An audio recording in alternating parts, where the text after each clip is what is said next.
এই যে বাউল, হ্যাঁ, এদের ইসলামে কোনো সময় অংশ ছিল না। কখনো যেন কোনো মুসলিমের সন্দেহ না থাকে যে বাউল, হ্যাঁ, বিধর্মী গুলো কখনো ইসলামের গণ্ডিতে আসেনি। ভালো করে শোনা, এদের ধর্মই আলাদা।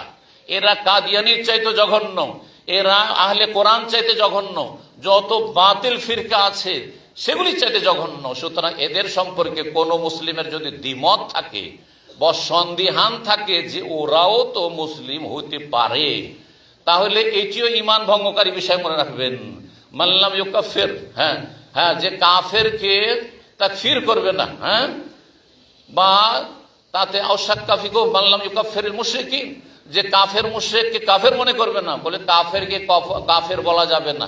বাঙালি সমাজে একটা জেহালাত আছে না, যে কাফেরকে কাফের বলা যাবে না। তো এর অর্থ কি হয়? কাফেরকে মুসলিম বলতে হবে তাহলে, তাই না? এটাকে বলা হয় মফহুম মুখালিফ। এর বিরোধী অর্থ কি? কাফেরকে কাফের বলা যাবে না, হয় কাফের না হয় মুসলিম। তাহলে কি বলতে হবে? হিন্দুদেরকে মুসলিম বলতে হবে, তাই না?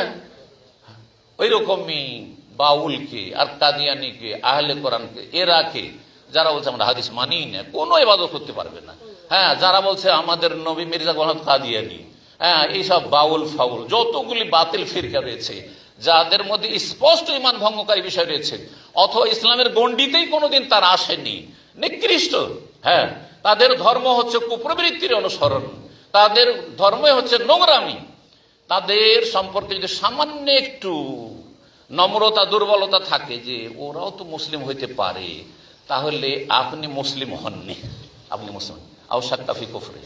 বুঝা গেছে না? আও সাহাহা মাযহাবাহুম, অথবা তাদের মযহাবটাকে, তাদের তরিকাকে ঠিক মনে করছেন, আমরাও ঠিক ওরাও ঠিক, এইটাও ঠিক এটাও ঠিক। আজকালকার বড় একটা ফিতনা যে কাউকে অসন্তুষ্ট করব না, বিতর্কিত হব না, সবটাই ঠিক, সবটাই ঠিক, হ্যাঁ, সুন্নত নফলের ক্ষেত্রেও সবটা ঠিক, ফরজ অজেবের ক্ষেত্রেও সবটা ঠিক, নামাজ পড়াও ঠিক, নামাজ ছাড়াও ঠিক, হ্যাঁ, নাস্তিকতাও ঠিক, মাজার পূজাও ঠিক, আর তৌহিদও ঠিক। কথা বোঝা গেছে?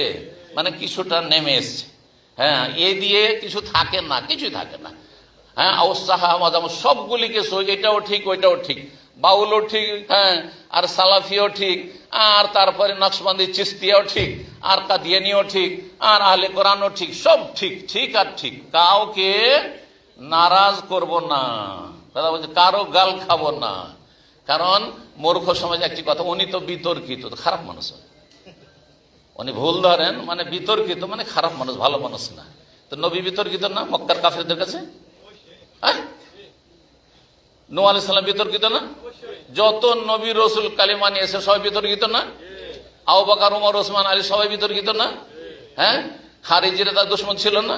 কাফেরা তাদের দুশমন ছিল না? চিন্তা করুন তো দেখি। হ্যাঁ, তাহলে সুতরাং সতর্ক, সাবধান। কখনো কাফেরকে যদি আপনি মনে করেন যে সে মুসলিম হইতে পারে অথবা ওইটাও ঠিক হইতে পারে, তাহলে আপনি মুসলিম হননি। নিজের ইমানটা রক্ষা করুন।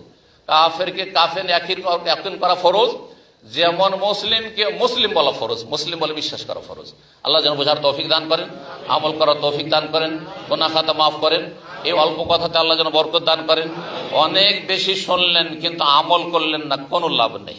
আল্লাহ যেন ফরজ ওয়াজিবের হেফাজতে তৌফিক দান করেন, শিরক বিদআত থেকে বেঁচে থাকার তৌফিক দান করেন, হারাম নাজায়েজ জীবন যাপন থেকে আল্লাহ যেন মুক্ত হওয়ার তৌফিক দান করেন, আল্লাহ ভালো কাজে অংশ নেওয়ার তৌফিক দান করেন।